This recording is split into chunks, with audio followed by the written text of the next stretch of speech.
So we're going to solve one of the longest problems now. It's a combined gas turbine steam power plant that the illustration gives us the temperatures and pressures at a lot of the states. So I couldn't fit it on one slide, so I need to move to the next page and just cover what we've got here. So this is our gas turbine cycle. So we bring in air, put it through the compressor, then go to the combustor, and then through the expansion in the gas turbine, and then we put it through basically a heat exchanger on the hot side, and there's a heat transfer to a different fluid. This is all here in air, standard analysis for a gas turbine cycle. And then down here what we're going to have is a steam cycle. So we have water flowing, air flowing, so that's our combined cycle, our gas turbine and our steam turbine cycle. So here the steam is boiled. It comes out at state 7. So what they did was they numbered the states 1, 2, 3, 4, 5, and then continuing they have state 6 going into that heat exchanger, 7 for steam going out, 8 going out of the turbine into the condenser, and then state 9. That's nice that they didn't renumber the states, but they just continued to add numbers, even though 1 through 5 is for air, and then 6 through 9 is for steam. Okay, so through the steam turbine, the condenser, and then our pump. They do give us efficiency of the pump is 80%. If you go back to the problem, well, let me highlight also the net power out is the combination of what comes out of this gas turbine. So you're taking the turbine, you subtract off what goes back to the compressor, and then you have what comes out of the gas, as well as what comes out of here, the vapor. Now they're showing it just out of the turbine, but really you might even think of just having some of what that steam turbine produces has to go back and feed the pump, and it's the net that comes out of the vapor power that contributes to the net going out of the combined cycle. And this is said to be, for this problem, 120 megawatts. So they say all these states are labeled. A lot of the states have temperatures and pressures, temperatures and pressures, temperatures and pressures, all given. Here, temperature and pressure, temperature and quality, which is good. That's a X. X for quality at state 8 is 88%. Then you have pressure, the standard assumption. This is saturated liquid coming out of the condenser. And then we have an isentropic efficiency. So state 6 is a compressed liquid at this pressure. So they really give us the ability to calculate all of the enthalpies and entropies and other properties that we need from all of the data given in the illustration. So let's go back and just familiarize ourselves with the problem statement again. So there's its combined power is 120 megawatts for the whole cycle using air standard analysis. I mean, that's what we would do for a gas turbine cycle. Then determine things like this. This is almost too long of a list, but given that you're given all of the properties, temperatures and pressures, here they ask you to calculate the isentropic efficiencies of the turbines. So that would be of the gas turbine and of the steam turbine, as well as the gas cycle compressor. Okay, so there's some values that will reproduce. The mass flow rates of air and steam. Part C, what is the net power developed by the individual gas cycle and then the individual vapor cycle. We know that these two have to add up to 120 megawatts. The overall thermal efficiency of the plant. And then do a full Exergy accounting of the overall plant and put everything in power like megawatts. And here's our dead state pressure and dead state temperature. Whoops, there's temperature first and then pressure. And the answers are, the Exergy coming in, the gas combustion, here it is, that many megawatts coming into the cycle. How many going out in the power? Well, since it's the shaft power net out is 120. That's what's going out, 120 megawatts. And then you have losses. You have losses in the gas exhaust, condenser. You have exergy destruction, which is like a loss. I would consider them the same category. In the compressor, in the gas turbine, in the steam turbine, in the water pump or condensate pump, in that heat exchanger in between the two cycles, the gas on the top and the vapor on the bottom. And then if you sum up the total exergy loss and destruction, it's 45.8. And if you do an exergy balance, which they want you to do, you'll find that this much comes into the system, and only one place it really comes in, and that's into the gas combustor. And then it goes out in two places. One is in the net power, and the other is by loss and destruction. And if you add these two up, you get the 165.8. So that's our answer for the full exergy accounting. And then the last part is what's the exergetic efficiency? Well, once you have part E, which takes a long time to answer, this one's pretty easy. It's like, well, what did you desire? You desired a lot of power out, so you got 120 megawatts of exergy out. And so then you would divide that by what came in, 165.8, and you get the 72.4. And that is a different number. Just numerically, the exergetic efficiency is a lot higher than the thermal efficiency of the plant, which makes sense.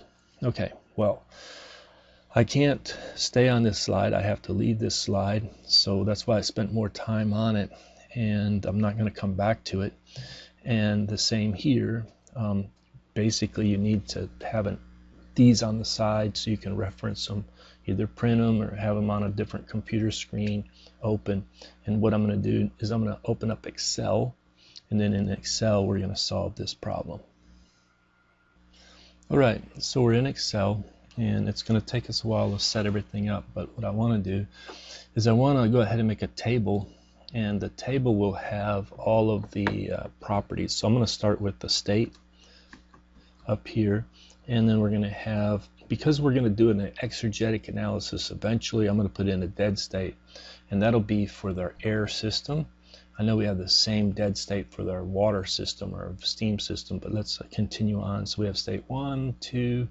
Now, because we went through the compressor, I like to put state 2S as if it was isentropic compression, and then 2 actual, because that's the actual outlet of the state of the air compressor.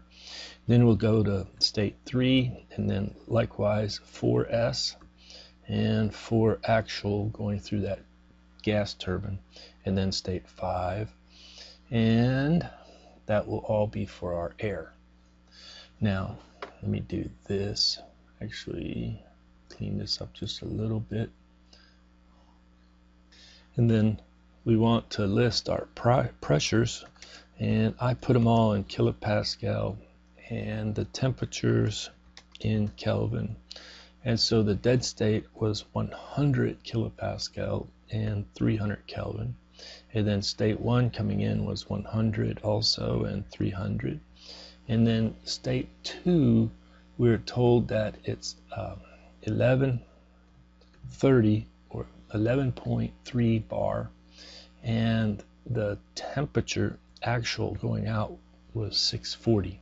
Okay, and then it was 1100 actual pressure and 1650. So you notice that there's a pressure loss here. That's what they're doing. They're simulating a pressure loss. Let me just go back. I know I didn't say I don't really want to jump back and forth. But what we're doing is looking at this pressure right here, 11.3, and then it's 11 bar. Well, that's not a standard assumption. Normally, through heat exchangers like a combustor, there's negligible pressure drop. But in this problem, they want us to account for that change in the pressure. So let's continue on back to our Excel sheet. So we're given the information about the actual condition, 110 or 1.1 bar coming out of the turbine at a temperature 1040, and then we're given 100 and 430. Kelvin. Okay, that's our pressure temperature data given. Now I'm going to leave a space, and what we're going to do is maybe even leave an extra space. Yeah, leave 2 spaces there. And I'm going to have state 0. So I'm starting another sequence of states. I don't really need to relabel that, but it's for the steam now. So these are all steam, or H2O, where this was all air up here. All right.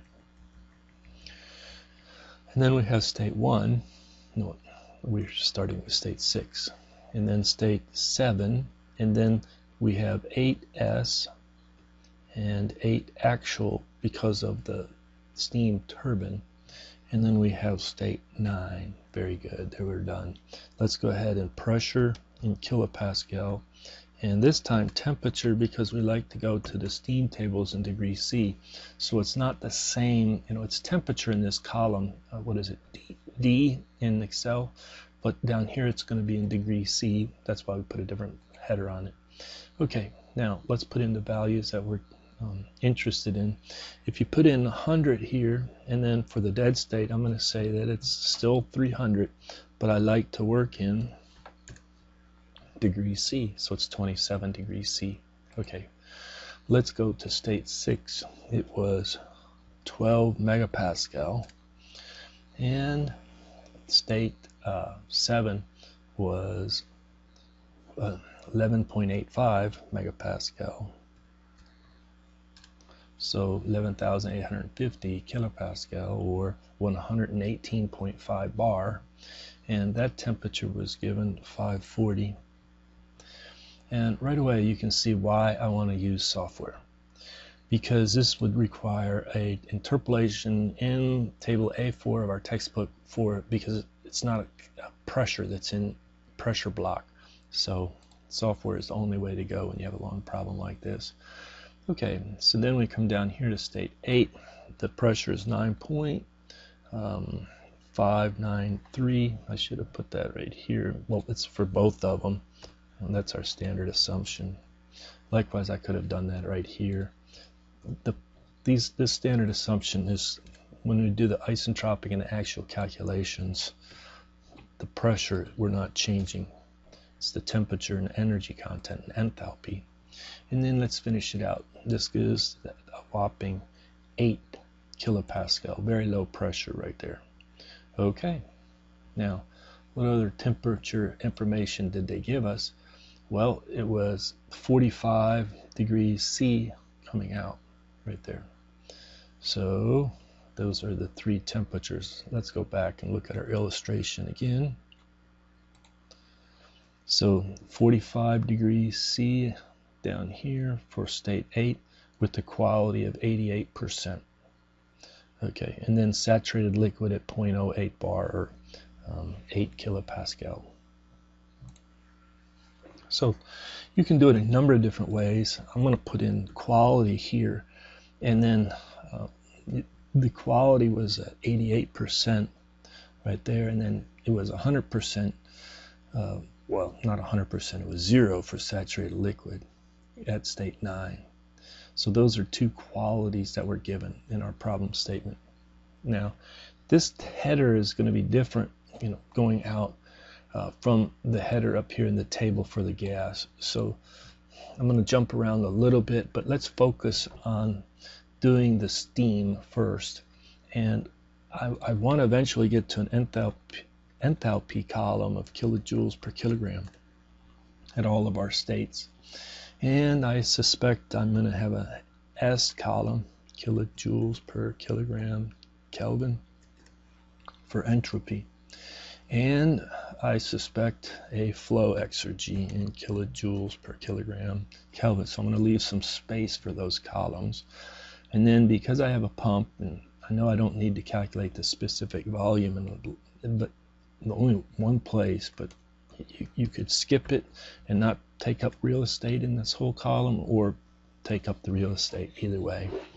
Okay, a little bit of a call as to where you start. I'm going to start right here at the pump. So we know that it's very low pressure, and we know that we have a saturated liquid going into the pump. Maybe I do that.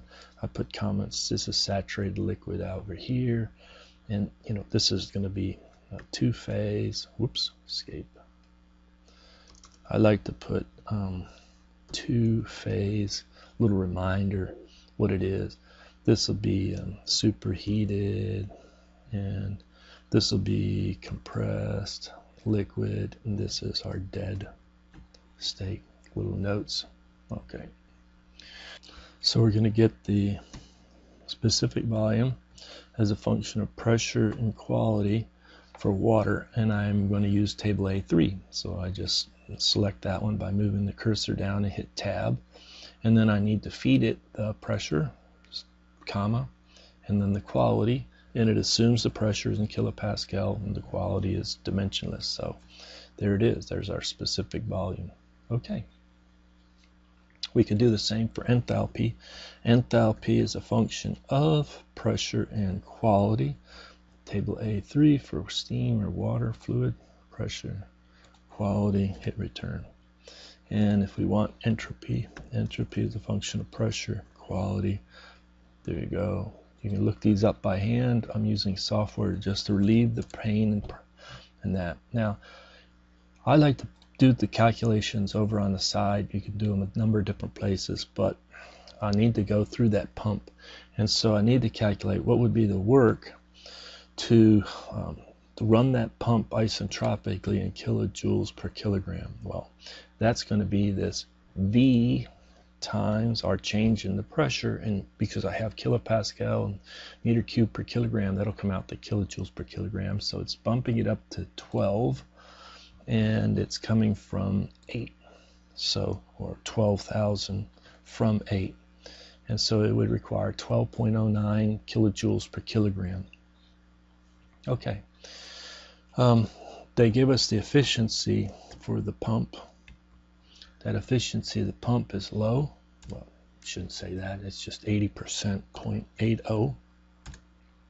So we can calculate the work that the pump requires actual in kilojoules per kilogram, and it'll be the isentropic divided by the efficiency, and it requires around 15 instead of 12 kilojoules of work in per kilogram of fluid going through.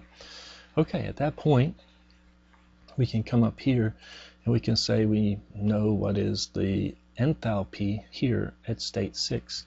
It's equal to the inlet enthalpy at state 9 plus what was added by the pump. So maybe even over here it's saturated liquid. I know the pressure and the quality, good. And then over here it's compressed liquid, and I just figured out that the pressure was given, and I was able to calculate the enthalpy, and there it is. So those two pieces of information. Now there's one other piece of information, we've done this before, is we're really going to need that entropy, that S at state 6. There's a couple ways to do it. This is my recommendation. Use a TDS relationship.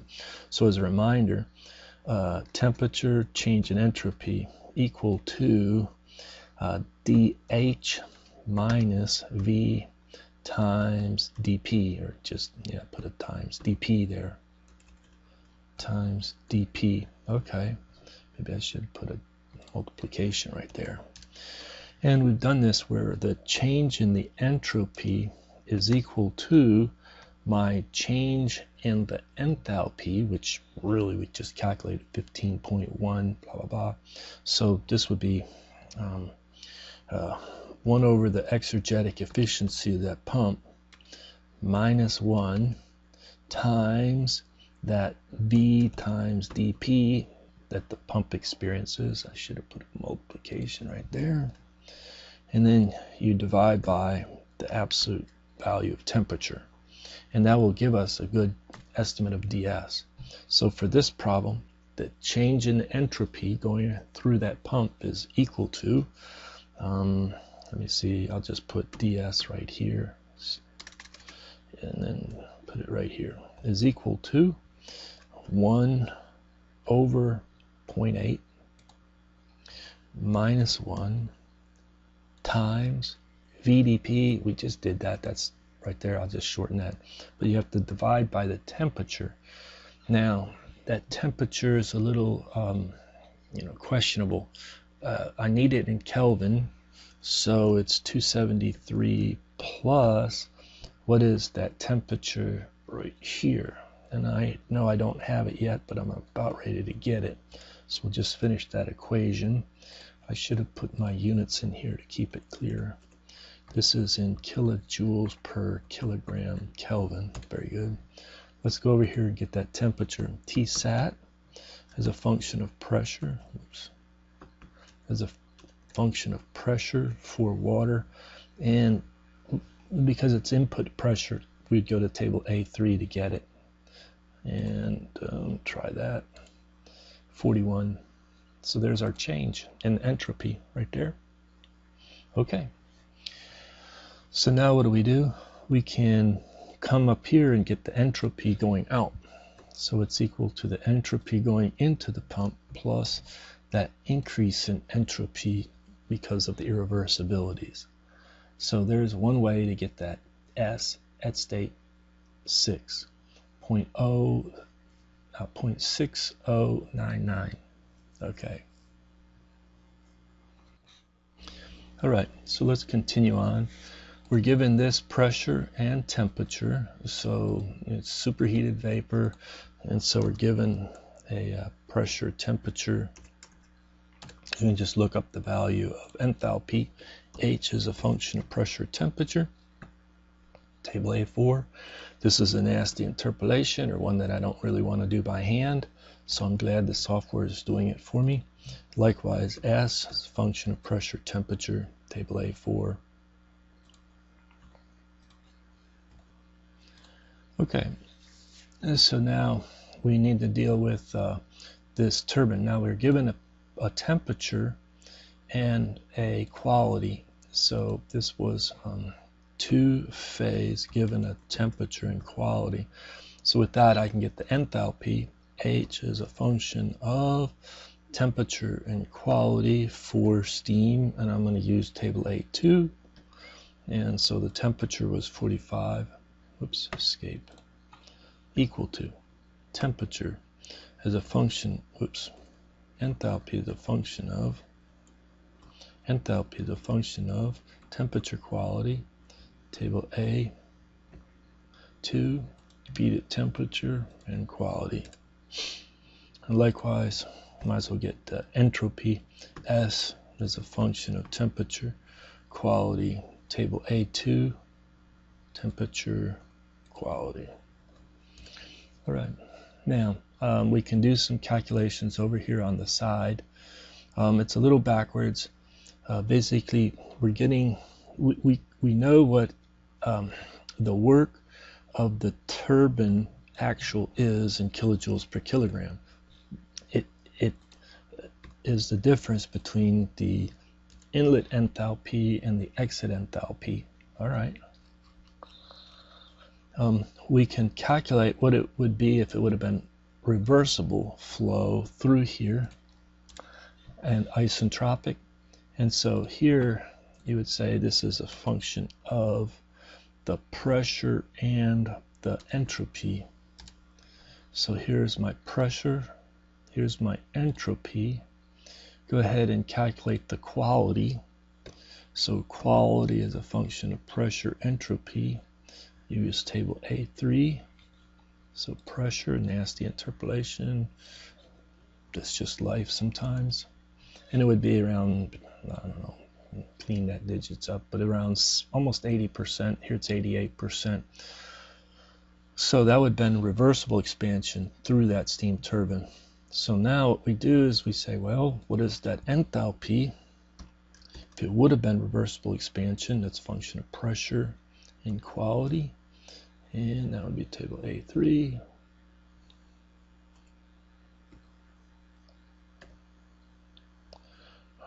Bad typing day here.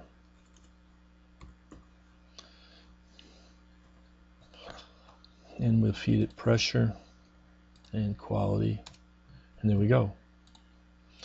So we're able to calculate the work turbine if it would have been isentropic it's equal to this minus that. You would have had more out. So now we can finally calculate what is the efficiency of that steam turbine. Just put TURB, turbine, or just T for turbine. It's that ratio. So what did we actually get out compared to? So it's around 85.1%. So that's 85.2% if you want to round it up. So that's one of the answers that we're looking for. If you want, we could box it or bold it or change colors. But let's leave it alone for now. And we've pretty much finished out the steam. But before we leave, I want to go ahead and make some exergetic calculations. If I take a look at this pressure and temperature, think about the condition of water, it's going to be compressed liquid or subcooled liquid. So at the dead state, it's subcooled liquid or compressed liquid. And we want this enthalpy at the dead state. That'll be just H of F at the given temperature. And we'll use table A to look it up at 27 degrees C. Likewise, S of F at a temperature at 27 degrees C. All right, now our equation for the flow exergy, as a reminder, just like this was a reminder here, our flow exergy equation is our H minus H naught, that's our current enthalpy minus our dead state enthalpy of the steam, minus T naught, has to be in Kelvin, times our S minus S naught. So this is, as a reminder, what I'm doing here. So I'll just go to state 6 and I'll say, okay, well, what's your flow exergy, E sub F? Well, it's equal to the current enthalpy minus the dead state enthalpy. Now in Excel, I plan to drag this column up and down. So that G13 I don't want to change. So on my keyboard, I hit F4. And it puts a $G, $13, meaning I can drag that formula up and down the cell, and it's not going to change the location. It'll change the location of what this H is. It'll adjust for G14, but not G13. It's fixed. Okay. Minus, then I get the dead state temperature. I need it in Kelvin. It's the same as up here. And because I don't want that to change, if I drag my equation around, I do an F4 again to fix it. So I got $D, $3. Then I multiply by my current S for that state, which I'm doing it for state 6, minus the S at the dead state. And again, I don't want that to change, F4, close parent. And I look at that equation for a long time, make sure I don't have an error, hit return, and there it is. Now the reason I did that fixing of those states is I can drag that equation up and down, and I can populate the whole thing. And then likewise, I could actually drag it up. And what you do is, it's kind of a silliness, but the flow exergy at the dead state is 0, which is good confirmation I don't have an error. And I could clean up and make it look prettier, but that's okay. We've pretty much finished the table of properties for the steam. That's probably the easier one. Now we've got to go to the air tables, or get the properties here for what we need for the air. Okay. You can do it a couple different ways. I'm going to copy and recycle a little bit of this. Maybe I'll just leave it in right there. It's fine. I have that enthalpy right there. I'm going to use table A22 in our textbook, our air tables. Sometimes I like to put an extra table. It's S, what they call naught, underscore 0, and it has units kilojoules per kilogram Kelvin. It's not to be used by itself. It's not entropy completely, but it's helpful sometimes to have that. And so I can evaluate S naught as a function of temperature for air out of that table, and it's boom, there we go, and that's at the dead state. And likewise, H is a function of temperature for air, and pick it up there, right there. Okay, now I'm going to have an extra column out here, PR. That is not a pressure ratio, but it's a no-name dimensionless pressure used for isentropic processes. Only when a process is isentropic is this parameter used in our air table. And then we're finally going to have our flow exergy in kilojoules per kilogram. There, just like that. Okay, so the if I come down here, I can just drag these two equations. Boom, there you go. And I'm at the point I'm analyzing what's going on through that compressor. I know what the outlet is, and I can get the enthalpy of the outlet, and if I needed this S naught, but I don't have what it would have been if it would have been reversible expansion, you know, isentropic. So I come over here and I say calculate P sub R, because I know the pressure ratio going across the compressor as a function of temperature for air. We get that at 300. And then we just say I can calculate that new P sub R is the old P sub R, or the inlet P sub R, times our pressure ratio. Well, it's going up to this pressure. It started at that pressure. So the pressure ratio is like, what? Is that 11.3? There you go. We've done this before for using air tables, accounting for variable specific heat, to be able to estimate the temperature and enthalpy leaving. So let me go ahead and do this. I can get that T2S, temperature, as a function of PR, and it's, you know, it would have been 594 Kelvin instead of, because of irreversibilities, it came out at 640 Kelvin. So that's one way of looking at it. And then I can calculate S naught as a function of temperature. Let me take a look here. Actually, at this point, I can just drag these two formulas down, because both of them are just going to come over here and use that temperature and update those values. Hopefully that made sense, how to calculate the state 2S through that compressor. Okay, well, we come over here, we have the temperature given, we can get those values, and then we're looking at the same thing. I need I'm going to copy that cell and paste it. We're going to have consider isentropic expansion through the turbine. So how do we do that? Well, we'll take this, calculate PR at 4S is equal to the PR at 3 times, and then we're going down in pressure, and so it's down to 90.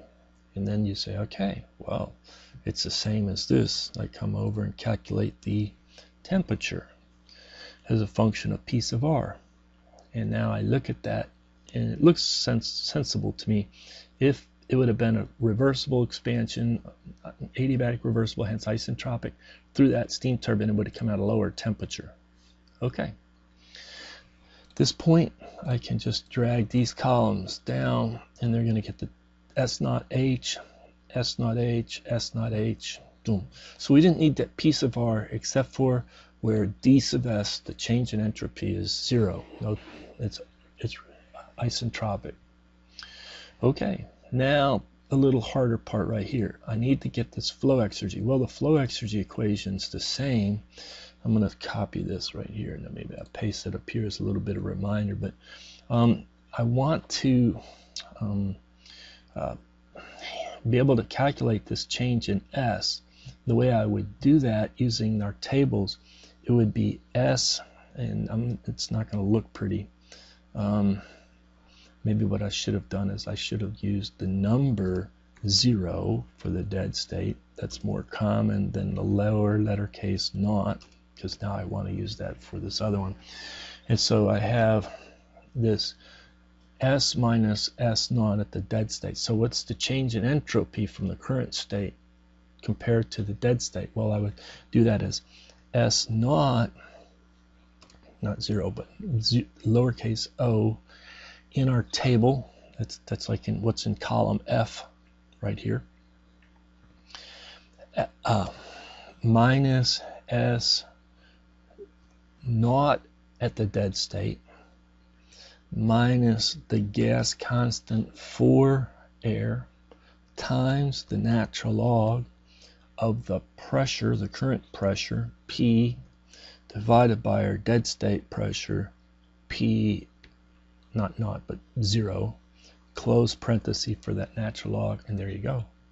So I'm going to leave that up there as a reminder of what we're doing in this column down here, and I'll do it here for state 1 first.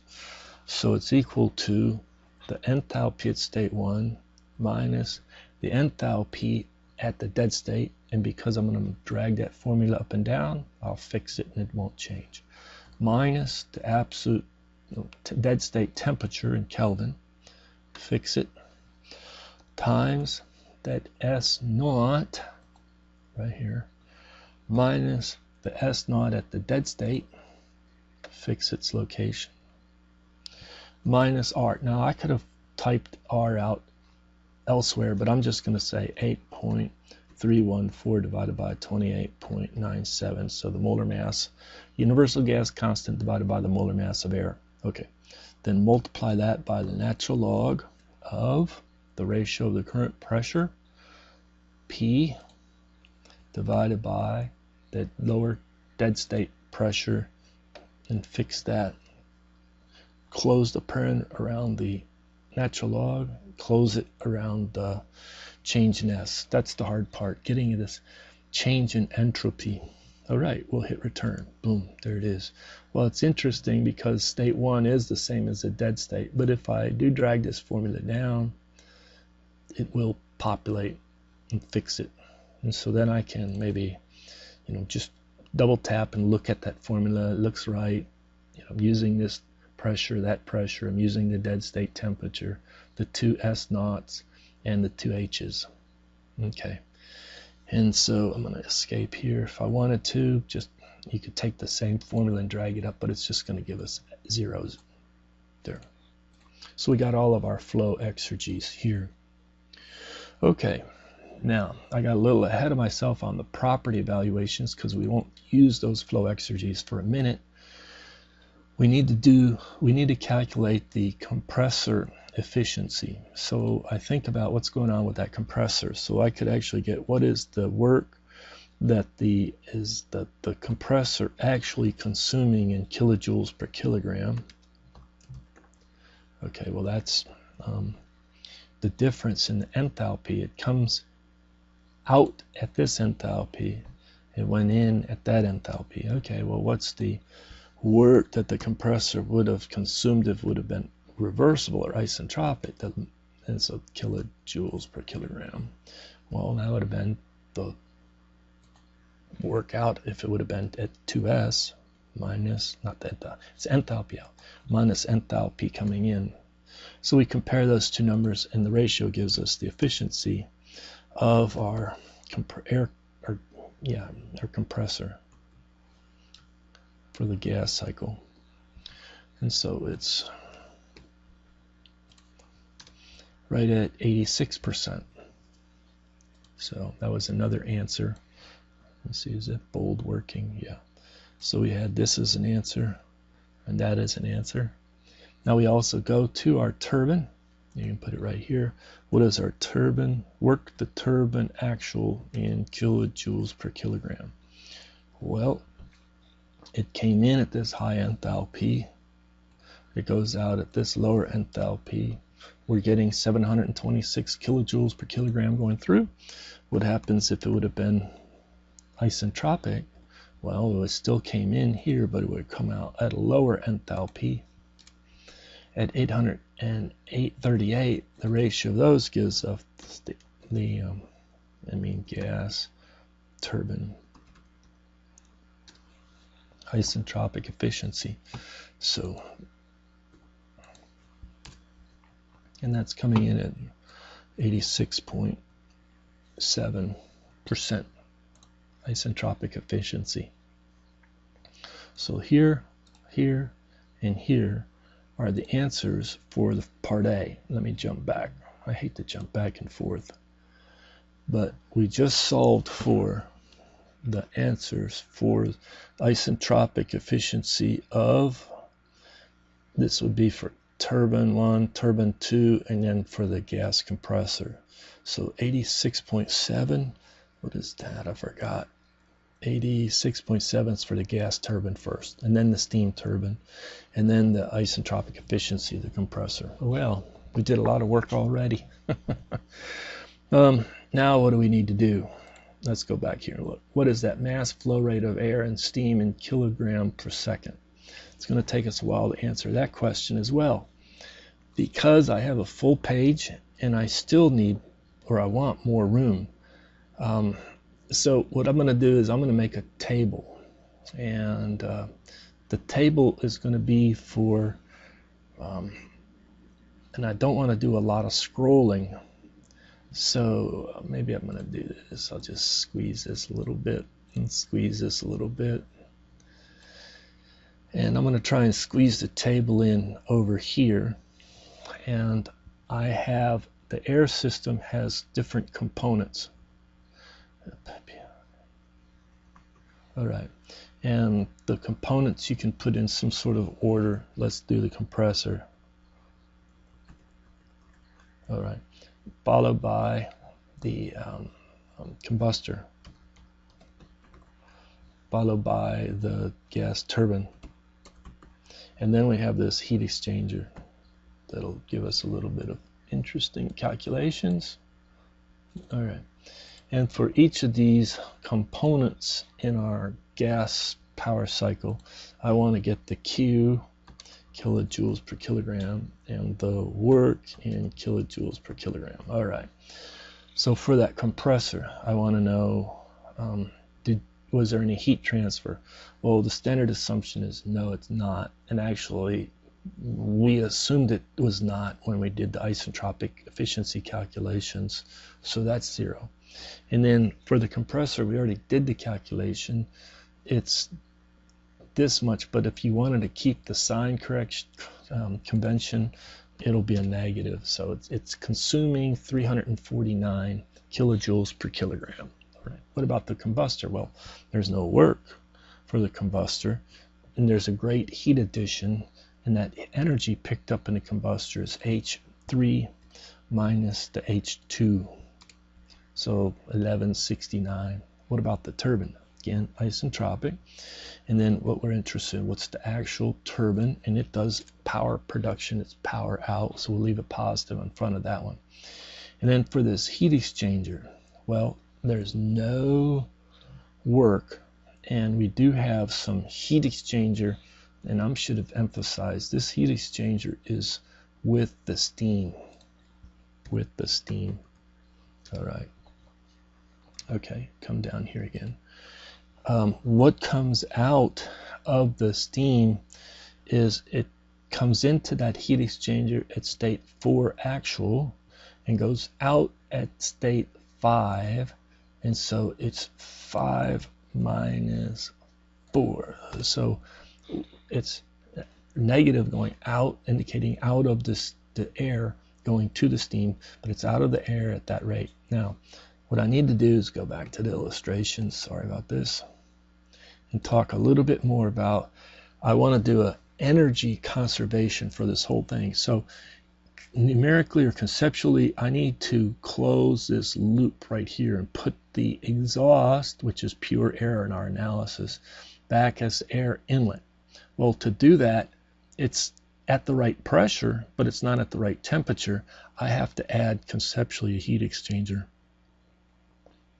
This heat exchanger rejects the heat to the surroundings.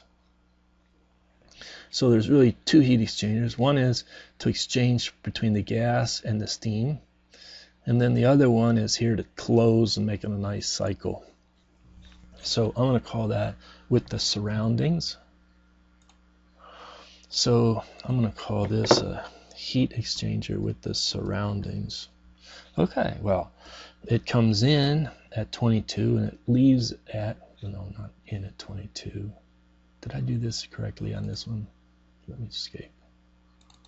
I did it wrong. I did it flow exergy, so I got to scoot over, get these enthalpies. Made a mistake there. Negative 600, very good. Same thing here. It comes in at 431, goes out at 300, so it's 300 minus 431, and it comes out negative there. At this point, I can do a sum of all of the Q's for the cycle, and I could do a sum of all of the works for the cycle, and if they're not the same, look for an error. And luckily, or not luckily, but I'm glad they are the same, so I don't have to look for an error. Where would a student miss out? They would forget this part right here.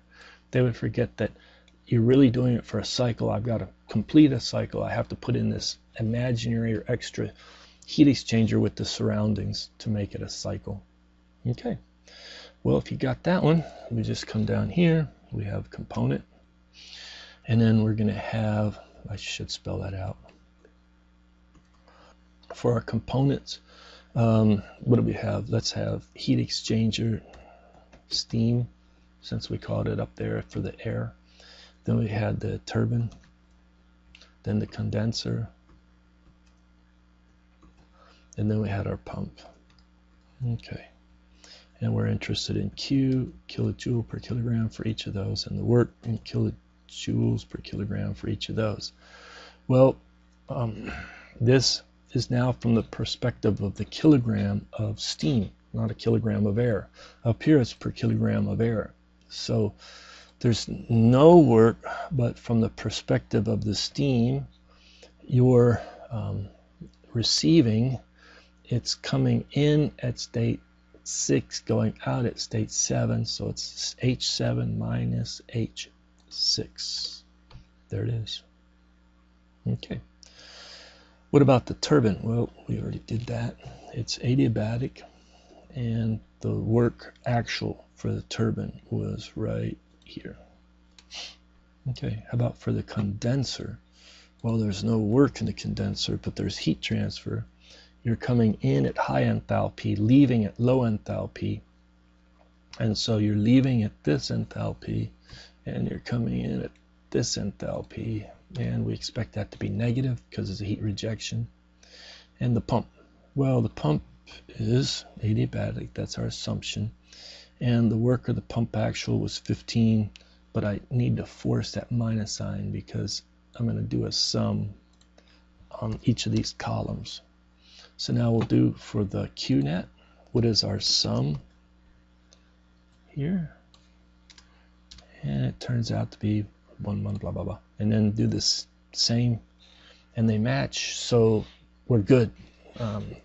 We haven't made an error, I think, so far. I think we're good.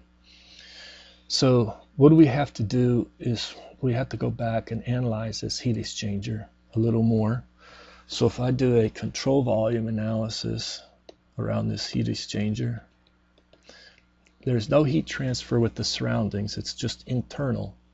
So we have the mass flow rate of the air going through, and then we had that enthalpy at 4 minus the enthalpy at 5. This was our Q heat exchanger for the air we just calculated. That's what's coming out of the air. It's going into the steam, and that steam is coming out at higher enthalpy, H7, than H6, and that was what we just calculated in the previous for Q heat exchanger for the water, H2O, or steam. All right, so it's like this is known and this is known. The only thing I don't know is either m.a or m.s, but I know the ratio. I can calculate that. So the mass flow rate of air divided by the mass flow rate of steam is, and then I can just calculate it. It'll be the H7 minus H6 divided by the H4 minus the H5. Or another way of writing it, what is the Q per that heat exchanger for the H2O, this is a heat exchanger, divided by the Q, or the heat exchanger for the air. Okay, so we can calculate that ratio, m.a over m.s. Let's go back to Excel. Well, maybe I should explain why I want to calculate that. Because we're told that the W dot net is given. Well, how would I calculate it? Well, I'd sum it from W dot of the gas or air with the W dot from the steam or the vapor, H2O. Okay. Well, how do I get the W dot for the gas? Well, I get the mass flow rate for the air times the lowercase w net for the air for the cycle, which we already calculated, plus then the mass flow rate of the steam times the specific net for the vapor cycle, which we calculated. So it's like if I can do it this way, do it one more step, W dot net equal to M dot A divided by M dot S. Okay, all of that times the mass flow rate of steam times the W net of the air plus mass flow rate of steam times W net of the H2O. Okay, so finally, W dot net for the cycle is equal to the mass flow rate of the steam times mass flow rate of air divided by mass flow rate of steam times W lowercase net of the air plus W net of the steam H2O. Finally. So it's like given, we calculated, and now we can calculate, and there's only one unknown, and we can calculate the mass flow rate of the steam. Okay, that's the goal. So we'll come back over here, and we can calculate what is the mass flow rate of the air divided by the mass flow rate of, I'm going to put H2O or steam, let's put steam. Okay, well, it's going to be this Q of the steam divided by the Q of the air, per kilogram. It's still in the heat exchanger going between the air and steam, and I need to get rid of a minus sign on that because it's one is one in, one is one out. We come out with 4.946. Okay. So now that we know that, and we could actually, if you wanted to get through the reciprocal, you can. Mass flow rate of the steam divided by the mass flow rate of the air, it's just 1 over. If you like that, it's fine. Okay. Now I need to calculate either the mass flow rate of the air or the mass flow rate of the steam, either one. Let's calculate the mass flow rate of the air, all right, in kilograms per second. Okay, well, we wanted the power out of the cycle to be so much. Maybe I should put that somewhere. Escape. Copy this down. I'm going to put it right here. The W dot of the cycle, here put net in the kilo or megawatts. That was equal to 120. Okay, good. So it's equal to what I need to produce, and then I divide by the mass flow rate of the air, steam per air. Let's do this. It's a net of the air plus times the net of the steam. Now all of that is going to be in kilowatts per kilogram, so I need to convert this megawatts into kilowatts. And the mass flow rate of air comes in at 197. And that is one of the answers that we're looking for. And as soon as we know that, then the mass flow rate of the steam in kilograms per second is equal to the mass flow rate of steam per air times the mass flow rate of air. Boom. There's the other one. 39.8 kilograms per second. So now we can calculate what is our W dot net for the air in megawatts.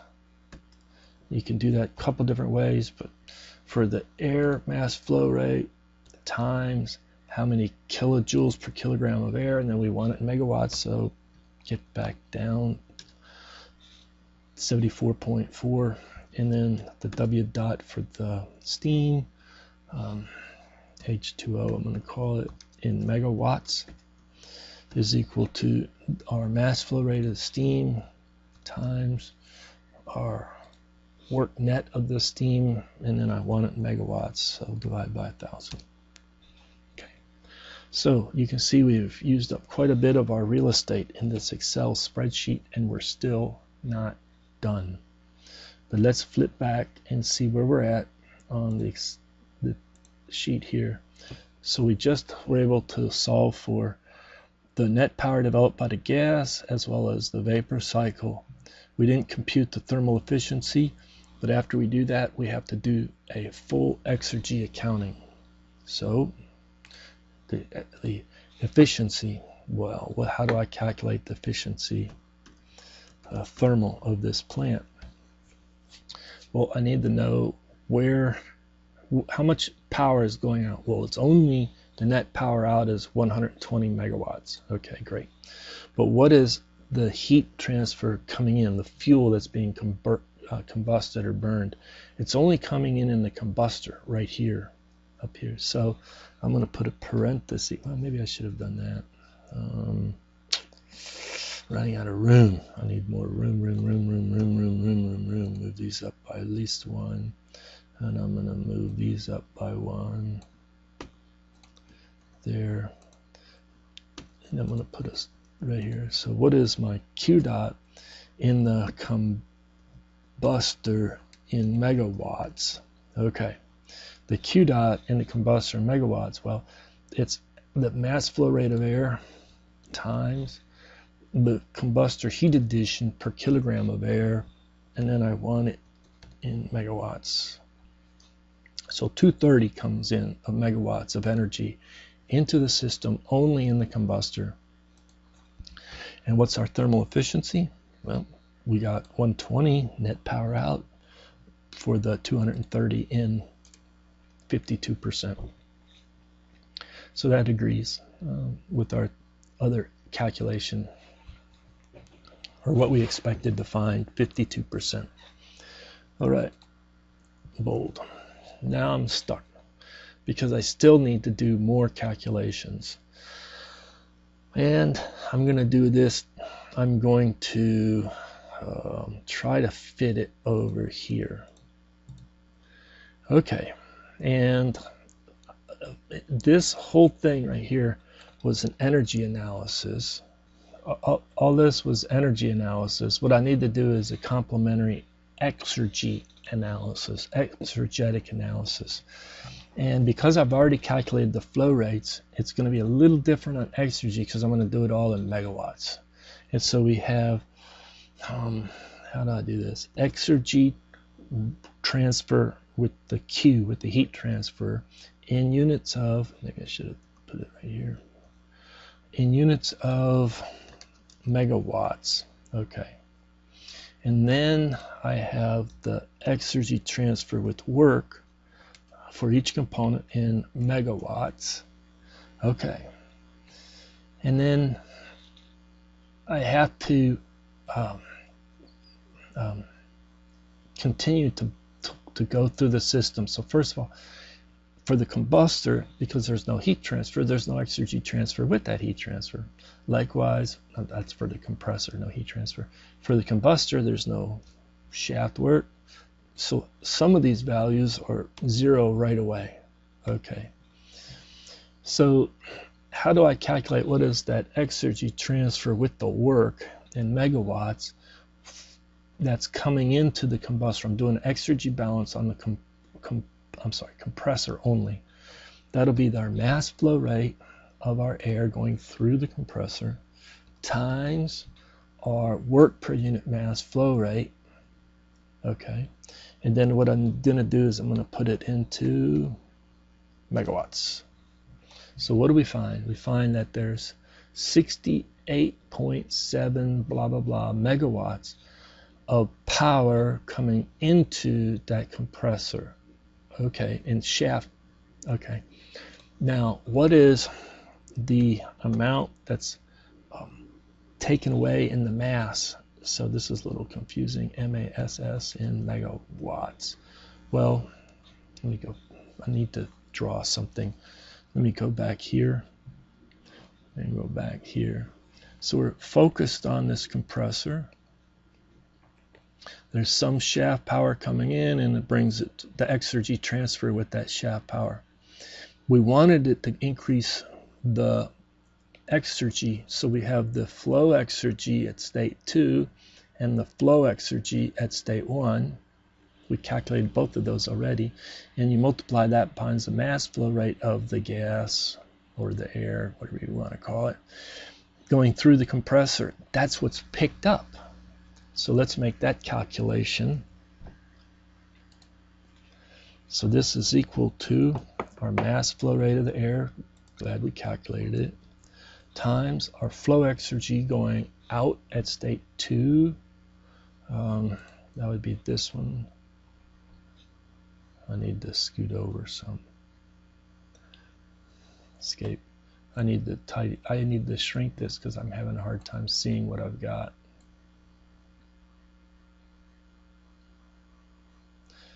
Okay, finally I can see something again. So we wanted our mass flow rate of the air times our change in the Exergy. It's coming out at state 2 actual. It went in at state 1, close parenthesis, we want it in megawatts. Okay, so it's like it came in at 68. 64 is where we wanted it to go. There had to be some destruction. What was the destruction? Well, it's 4.68 was destroyed in megawatts. So we're just doing an Exergy balance, and we did it for the compressor, and so we found out this is much went in. I know there's a negative sign up, but we understand that it's an in instead of an out for work. And this was picked up by the mass, and this is what was destroyed due to irreversibilities. Okay. Do the same thing for the combustor, but we don't really have much information about any destruction in the combustor. And so all we can say is what was picked up by the mass.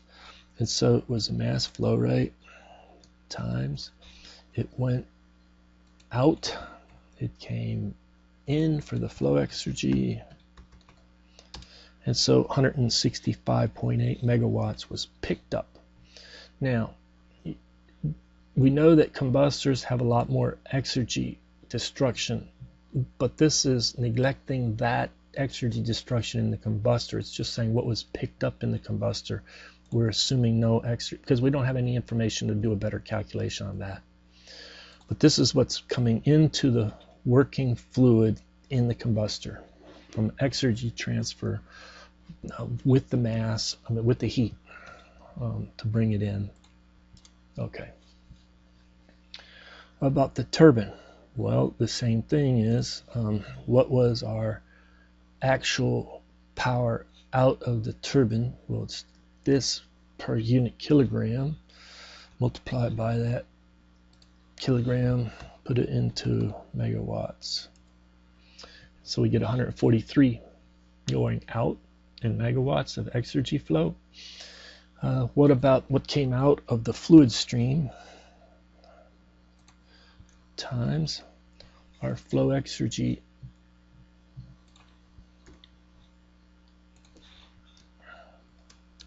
there.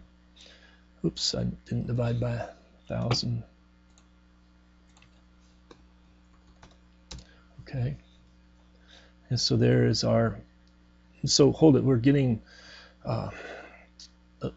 we're getting more out of the fluid stream than what's going out in the shaft. Yeah, because there's some destruction. So now we know what the destruction is. That's what's being destroyed due to irreversibilities in the turbine. All right, steam heat exchanger. Now we have to do this calculation in one location, and I'm going to put it down here as a one destruction, Exergy destruction in the from the perspective of the steam side. So you either put it on the air side or the steam side, but you can only put it in one place. We can do, though, the Exergy destruction with the heat transfer to the surroundings.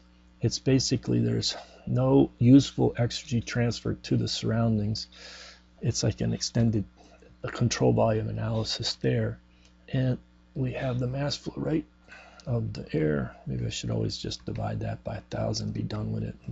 Don't have to keep doing this 1,000. But anyway, we had it 25 and 0.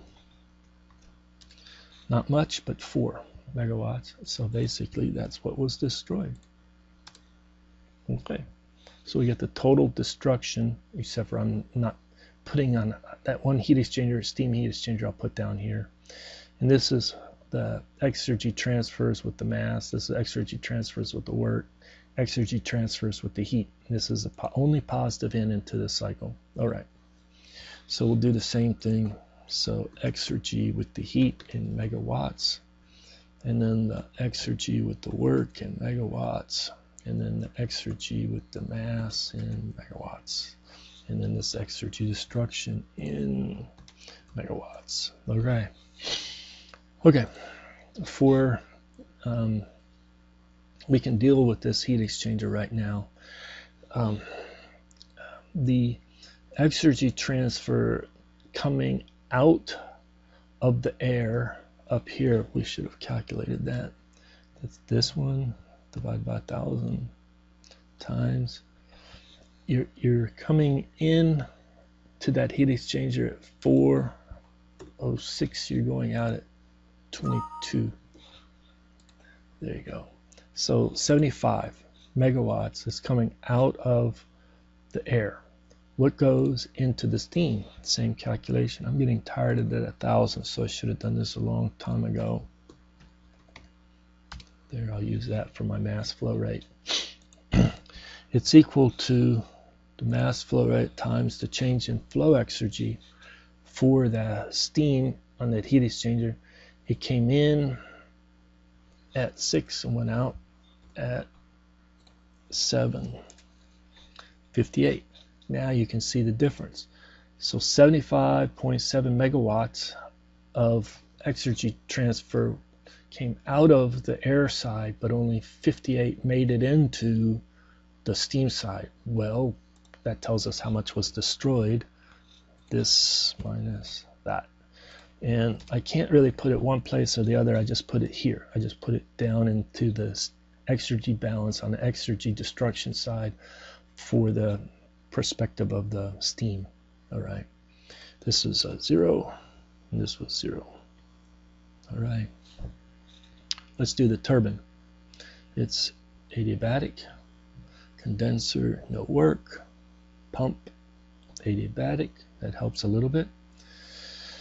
How about this one? Well, mass flow rate through the turbine divided by 1,000 times. And then what is my actual work turbine out? That's this number right here, actually. There. And then what about the change in the mass? It came out of the mass. It went in at this high value and came out at this low value. Good. And now I can see what's the destruction. Well, this much came out of the mass stream, but only that much went into the work or power. And I should have done this. I'm going to add this. And then I'm going to go back and make sure that this is negative using our sign convention, that it's a transfer of Exergy, not in. Whoops, no, that's correct. That should have been positive. Leave it positive. I need a negative there. Yeah, it's positive out. There you go. Okay, so let's take a look at the condenser. The condenser, I have that same mass flow rate divided by 1,000. The flow exergy, it comes in here minus there. So it's coming out of the fluid stream about 4.9 something. That's what's coming out in megawatts out of the condenser. Okay.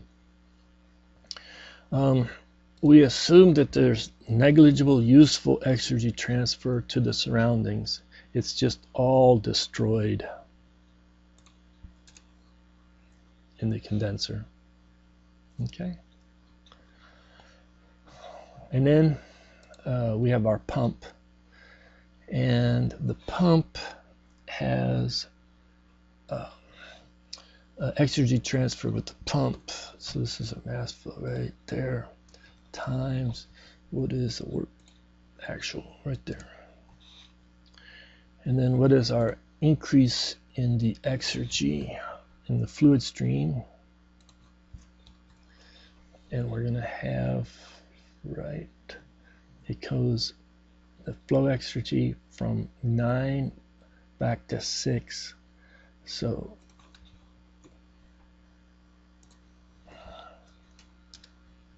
$4.8. All right. So this is what's destroyed in the pump. 0.11, 0.12, or something like that in the units of megawatt. Okay. So at this point, we can do our exergy balance. This is our only in. In of exergy is with the heat transfer in the combustor.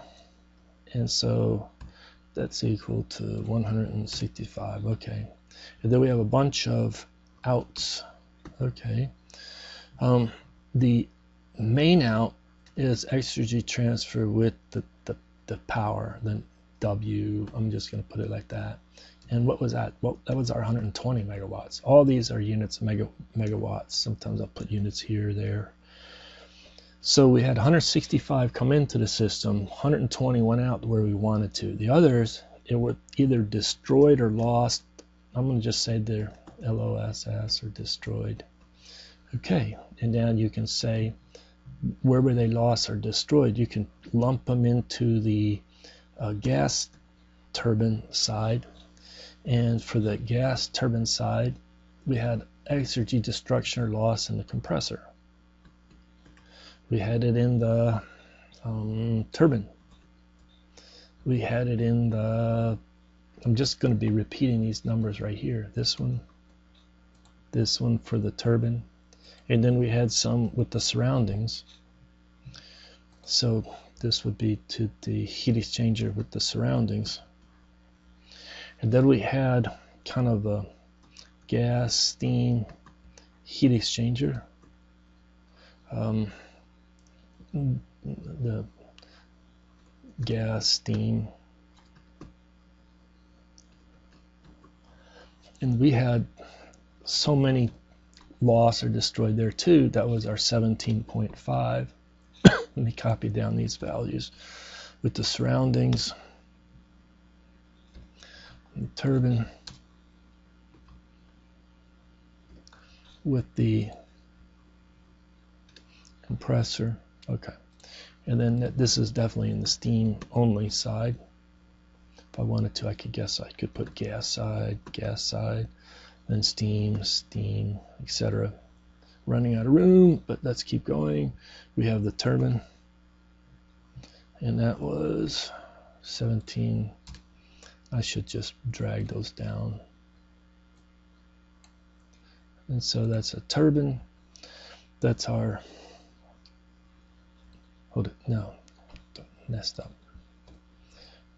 Turbine.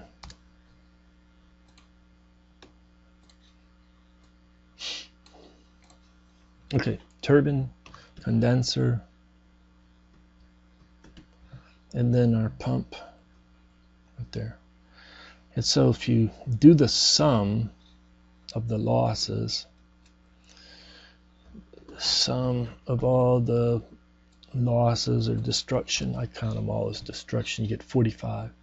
And we should have a balance. What we should have is that what comes in, the sum of what comes in is the sum of what goes out. And the sum of what goes out is sum outs. This was all destruction. Is this destruction plus the 120? Whoops. Is equal to this plus the 120. And so that needs to match. These two need to match, and they do. So we do have an Exergy accounting.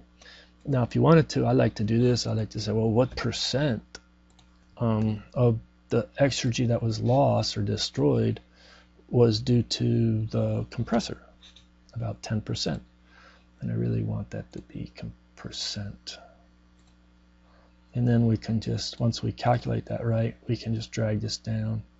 And look, so really that it's the pump's losses are negligible. This heat exchanger right here is 38%. That's important. If you wanted to focus on improving the system, maybe you start there. Also, if you take a look in comparison, the steam turbine is the next highest at 17, then the gas turbine at 14, then you've got 10, 10, 11. They're all about the same for the condenser, the compressor, and then this is heat loss to the surroundings. That's just truly a loss. You're not going to be able to do much there. So there you go. There are all of our answers, and I know that's a long problem, but it's a challenging problem. I mean, if you think about it, this is a big problem. And in Thermo 2, we finally have all of these tools to be able to do a rudimentary, I know it's kind of coarse still, but a pretty good analysis of a pretty complex system. And this is the type of gas power plant that's being built throughout the United States in the last 10 or 15 years. It's the go-to source. You burn natural gas to pass it through a gas turbine cycle, and then the exhaust out of the gas turbine cycle is hot enough to put it through a heat recovery steam generator. I know they're pretty complex. We put a simple system right here, and boil water, put it through a vapor power cycle and make additional power. And that's the way these power plants are designed, and that's how they work. Thank you for your attention.